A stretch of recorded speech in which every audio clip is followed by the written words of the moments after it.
Thank you for coming to this YouTube video presentation. My name is Pat Goodover, and I want to educate you on how real estate agents can legally behave in the state of Montana. I call this presentation, Don't Tell Me That. There's a reason for that, and it will become clear as you go through this presentation. How real estate agents can legally behave in the state of Montana. How real estate agents can legally behave in the state of Montana. Sounds like a really boring topic. It can be, but it's an important topic. You want to consider what you, the home buyer, want from an agent. I'm going to show you 5 things that you want to consider as you go through this presentation. You want guidance. Tell me what to do. What kind of financing options are there? What should I be looking at on this property? You want direction. Tell me how to do it. You want advice on everything you can get advice upon. What concerns should I consider on this property? What concerns should I consider in the home buying process? What about the financing? What about closing? What about title companies? What kind of advice can you give me on my purchase of property that's important to me? Confidentiality. Don't tell others what I tell you. That's a very important issue. And finally, full disclosure. Is there something I am missing? Should I be looking for covenants? What about septic tank issues, if there are any? What about issues of the area and the neighborhood? Are there things that I should be looking at that I don't know about, but you do? Those are the 5 things that you, the home buyer, want from a real estate agent. There are 4 ways that real estate agents can behave in the state of Montana. They can represent the buyer, the seller, both, or neither. Now, there is a schizophrenic type of representation that exists. That is where a buyer's agent and a seller's agent are in the same real estate firm. It's called in-house designation. It's kind of an awkward schizophrenic representation. If you can avoid it, please do. If you can't, well, at least go in with your eyes open. There is a disclosure form that you should see very early on when you talk to a real estate agent. It is nothing more than a definition sheet. It explains the duties to all parties as to how a real estate agent behaves with you. When you talk to a real estate agent, they should show you this form very early on. Compare those duties very carefully. You want to know what you're getting yourself into as far as real estate agents are concerned. Do you have someone who's willing to work for you and only you? How about a seller's agent, a dual agent, or a non-agent? Is that important? How is that important? Those are things you will want to look at and compare carefully what those duties are. As you go through this disclosure statement, this definition sheet, pay careful attention to what each agent can give you. When I started this presentation to you, I talked to you about the 5 things that you want to concern yourself as it relates to the agent that you want to utilize. Guidance, direction, advice, confidentiality, and full disclosure. As you go through this definition sheet, look for the agent who can give this to you, and be careful of the agent who cannot. The statute in the state of Montana that talks about how real estate agents behave and their duties starts at 37-51-102. There is one kind of an agent called a non-agent, which in Montana is termed statutory broker. That person is an agent who assists you with a transaction. Assists. There's no guidance, direction, and advice. There's no confidentiality. They assist you. A good example is when you, the buyer, and a seller have come to an agreement outside of this relationship on a property. You have found a for sale by owner, for example, or you want to buy a house of a friend of yours. You need somebody who will write the deal up. You want it put together so that it's legal and that all the things are covered that should be covered. You are going to this agent to assist you in that transaction. Under state law, a real estate agent is presumed to be a statutory broker or a non-agent, unless you change him or her in writing. You have to sign something that says you are no longer a statutory broker. Many people take the position, I don't want to sign anything. I've never had to before. I don't want to again. So-and-so didn't make me do it. Why should I sign anything? If you sign nothing other than the disclosure form, you're going to sign that disclosure form, which really says you've seen it and you've been presented with it and you have a copy of it.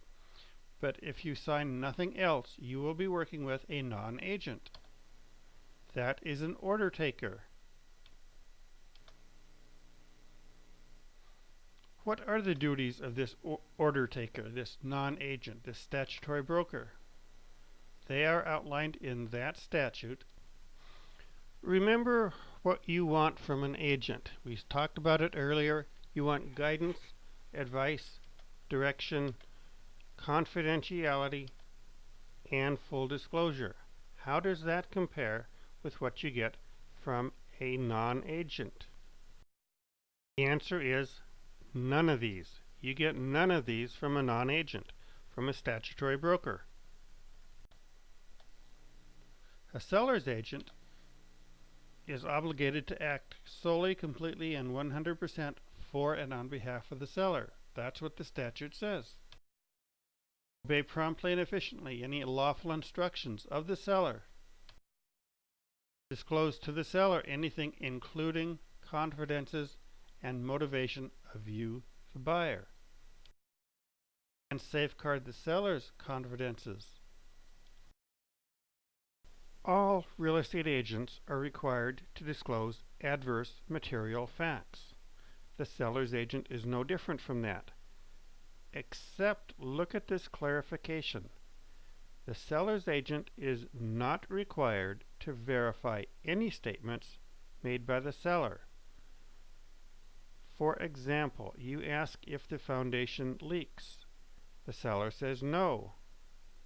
The seller's agent doesn't have to double check it. All he has to do is relay to you what the seller said. Does the roof leak? The seller says no. The seller's agent tells you no, but doesn't have to verify it. Is this what you really want from a real estate agent? I would doubt it. If the agent doesn't know something, all they have to do is say, I don't know. They're not required to go research it, look it out, find it out, do anything.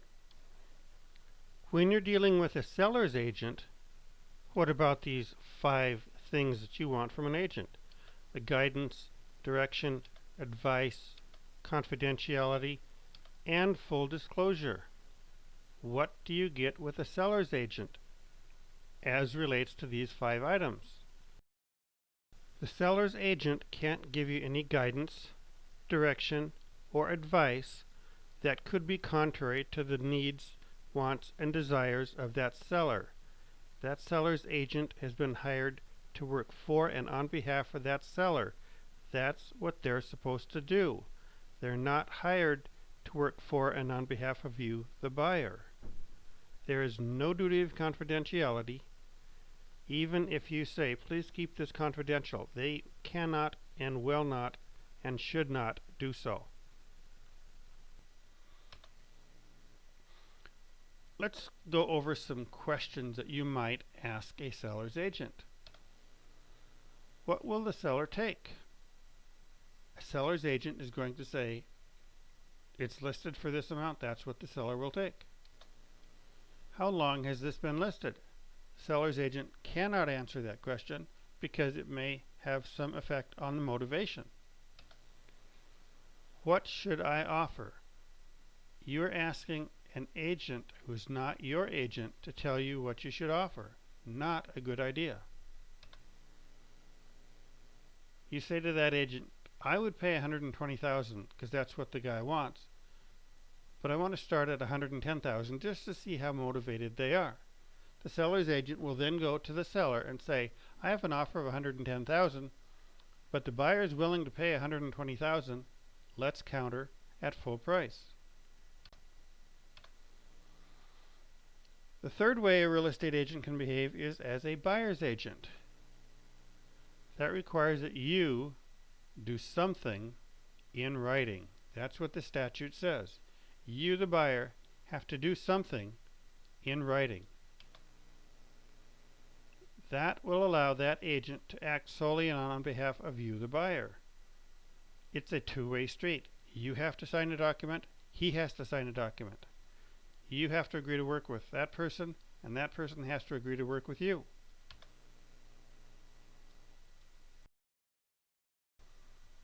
That buyer's agent is obligated to you, the buyer, exactly the same way as a seller's agent is to the seller. Act solely for the buyer, obey promptly all your instructions, disclose any relevant or material facts that concern the real estate transaction, including motivation and other factors if that agent knows them, and safeguard your confidences. What do you get with a buyer's agent? As it relates to those 5 items, which ones do you get? You get all of them. You get guidance, direction, advice, confidentiality as to what you tell that person, and full disclosure. They will help you look for things that you should know instead of just relying on what you are told. Let me show you a little different way of looking at this. You sign a buyer-broker agreement. You get these 5 items. You don't sign a buyer-broker agreement. You don't get any of these 5 items. Hopefully that will cement in your mind the importance of signing something. So if you're thinking, I don't sign any documents, just be aware of what you're giving up. There is a dual agent option. That agent represents both you, the buyer, and the seller. Both of you have to agree to this. The legal profession has determined this is unethical, but the real estate profession has said, oh no, we can do this. I would strongly suggest you look twice, or 3 times, or 4 times if you run into this situation. When you are working with a dual agent, what do you get as far as these 5 items that you want? Guidance is limited. Direction is limited. Advice is limited. Confidentiality limited. Full disclosure limited. Maybe a more accurate title for a dual agent is a limited agent. They are limited in what they can do or not do on your behalf. Let me explain to you how I work in a real estate transaction. I am a buyer's broker, except for 2 situations. 1, I have been hired by Fannie Mae to market their real estate listings. So if I have a bank repossession from Fannie Mae, I will be their real estate broker. And 2, once in a while, I have properties of my own that I sell. Usually they are properties I've bought to fix up and resell. Those are the 2 examples in which I would not be a buyer's broker. Let me explain why I think that I'm the best buyer's broker for you, the home buyer. I have certain designations that the realtor organization provides after you go through an intense training program. I have what's called an ABR designation, Accredited Buyer's Representative. and an ABRM designation, Accredited Buyer's Representative Manager, which means I am allowed to manage and know how to manage other buyer brokers. I was actually the very first buyer broker in Great Falls many years ago. I know what I'm doing. I've had the training, I've had the experience. I would like to help you get that house. Will you let me? Please call, text, or email me. This is my work phone number, 727-8222. This is my cell number, 799-2030, 799-2030. I can receive texts on that message phone as well. This is my email address, goodover@centric.net. Note it's .net, not .com. This is my real estate firm, Professional Brokers of Great Falls. Thank you for watching this video presentation. I look forward to the day when I can help you, the home buyer, in your next home purchase.